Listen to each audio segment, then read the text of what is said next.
بسم اللہ الرحمن الرحیم۔ حضرت ابو بکر وہ ہے جو زندگی میں اسلام کا نام کرے۔ حضرت عمر وہ ہے جو عدل و انصاف عام کرے۔ حضرت عثمان وہ ہے جن کے خون کو محفوظ قرآن کرے۔ حضرت علی وہ ہے جو شجاعت پر اپنے نام کرے۔ حضرت معاویہ وہ ہے جنہیں حیدر سلام کرے۔ حضرت حسین وہ ہے جو عثمان کا پہرہ دار بنے۔ حضرت عائشہ وہ ہے جن کی عزت کی صفائی رب کا کلام کرے۔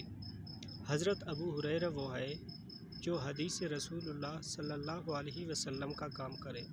ابن مسعود وہ ہے جو سنت کو بچانے کا اہتمام کرے۔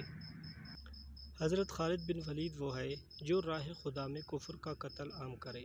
مومن وہ ہے جو ہر ایک صحابہ کا احترام کرے۔